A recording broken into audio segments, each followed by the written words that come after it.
25 तारीख को राजस्थान में मतदान होने हैं। इसको लेकर बीजेपी और कांग्रेस अपनी अपनी तैयारियों में जुटी हैं और लगातार एक दूसरे पर आरोप प्रत्यारोप का सिलसिला जारी है। ऐसे में कांग्रेस महासचिव प्रियंका गांधी ने राजस्थान में एक चुनावी रैली के दौरान सीएम अशोक गहलोत जी के सामने ऐसा शानदार भाषण दिया कि वहां बैठी सभी महिलाएं प्रियंका गांधी की दीवानी हो गईं और चुपचाप प्रियंका को सुनती रहीं। उनके भाषण का यह हिस्सा अब पूरे राजस्थान में तेजी से वायरल है। सुनिए उन्होंने अपने भाषण में क्या कुछ कहा। जब मैं किसानों के लिए लखीमपुर खीरी में आंदोलन कर रही थी, उस समय जब इन्होंने किसानों को कुचला था जीप के नीचे, तो हम उनके परिवार से मिलने के लिए जाना चाह रहे थे, हमें रोक दिया गया। तो हमने, रात का समय था, हम निकल गए अपनी गाड़ी से, हम चले गए कि हम किसी न किसी तरह हम पहुंचेंगे परिवारों के पास। पुलिस ने सब जगह वो नाकाबंदी की हुई थी, हमें ढूंढ रहे थे, हम ऐसे ही निकल गए गाड़ी में पीछे छुप के। 4 बजे रात को हम एकदम एक दूर एक गांव में थे, कुछ नहीं था वहां, बिजली नहीं थी, कुछ नहीं था, और हम इंतजार कर रहे थे कि हमारे कुछ साथी जाके देखें कि पुलिस कार खड़ी है, हम दूसरी तरफ से निकले। तो मैंने देखा कि कम से कम 30-40 बच्चे 3:30 बजे सुबह सड़क पे आ गए। तो मैंने अपने साथियों से पूछा, ये क्या हो रहा है? अरे दौड़ लगाने आए हैं। मैंने कहा, दौड़ किस लिए अभी इस समय? कहते नहीं है, दौड़ लगाने आए हैं क्योंकि सेना में भर्ती होना चाहते हैं।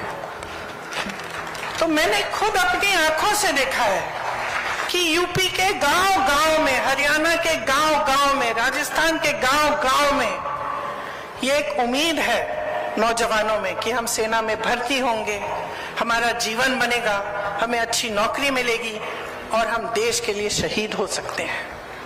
और ये आशा, ये उम्मीद अपने दिल में रखते हैं कि हम देश की रक्षा करेंगे, हम देश की सुरक्षा करेंगे। बदले में क्या मिला? 4 साल की स्कीम कि आप सुबह ऐसी दौड़ लगा रहे हो, ट्रेनिंग कर रहे हो, हर तरह की मुश्किलों का सामना करके आप सेना में भर्ती होने की कोशिश करेंगे, और सेना में भर्ती होने के बाद 4 साल बाद आप घर वापस आ जाएंगे और आपको वो भी बेनिफिट्स नहीं मिलेंगी जो बाकी सेना में मिलती है। तो आजकल जब मुझे नौजवान मिलते हैं, मुझे कहते थे हम तो इस बार तो हम भरेंगे ही नहीं एप्लीकेशन, हम भर्ती ही नहीं होना चाहते, क्या फायदा है दीदी? तो जहां जहां आप देखो, ये सरकार आपको दबाने की कोशिश करती है और आपके भविष्य को नकारती है, सिर्फ अपनी सत्ता, अपना भविष्य देखना चाहती है। आज बेरोजगारी इस देश में 45 सालों में सबसे ज्यादा बढ़ गई है। जैसे मैंने कहा, जहां जहां से रोजगार बनना था वो तो खत्म कर दिया आपने। जो छोटे कारोबार थे, छोटे बिजनेस, छोटी दुकानें, यहां से भी रोजगार बनते थे, क्या किया? नोटबंदी लाए, जीएसटी थोप दी। अब हर चीज पे जीएसटी, सब कुछ महंगा हो गया, दुकानदार अपनी कमाई नहीं कर पा रहा। तो जहां जहां से रोजगार बनने थे वो सारा खत्म कर डाला। ऊपर से महंगाई इतनी बढ़ा दी कि प्रदेश की सरकारें आपके लिए महंगाई राहत कैंप लगा रही हैं। आपके लिए प्रदेश की अशोक गहलोत जी की सरकार महंगाई राहत शिविर लगा रही है, क्योंकि महंगाई भाजपा की जो देश में जो सरकार है केंद्र में, उन्होंने इतनी बढ़ा दी है। मेरी बहनें बैठी हैं, आपको मालूम है जब कुछ पकाना पड़ता है या कोई त्योहार होता है, अभी दशहरा था, अब दिवाली आएगी, तो मन में क्या बात है कि किस तरह से मैं करूंगी। आप कुछ खरीदना चाहते हैं घर के लिए, धनतेरस आएगा, धनतेरस पे खरीदना चाहती हैं, तो आपके दिल में हमेशा ये बात होती होगी कि कैसे करूंगी, कमाई तो कम हो रही है, महंगाई इतनी बढ़ रही है, बच्चों को पढ़ाना है, उनको स्कूल भेजना है, उनकी फीस भरनी है, उनकी किताबें खरीदनी है, उनके कपड़े जूते खरीदने हैं, कोई बीमार पड़ जाता है उसका इलाज कराना है।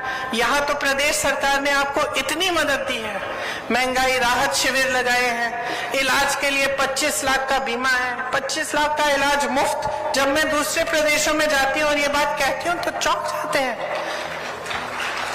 वहां तो अगर कोई बीमार पड़ता है तो दिल में इतना टेंशन हो जाता है, इतनी घबराहट हो जाती है कि किस तरह से हम इसका इलाज भी कराएंगे।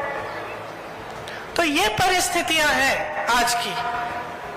तो तो इन सबको आप अच्छी तरह से जब समझेंगे और आप जागरूक बनेंगे कि किस तरह की सरकार आप चाहते हैं, किस तरह के नेता चुनना चाहते हैं।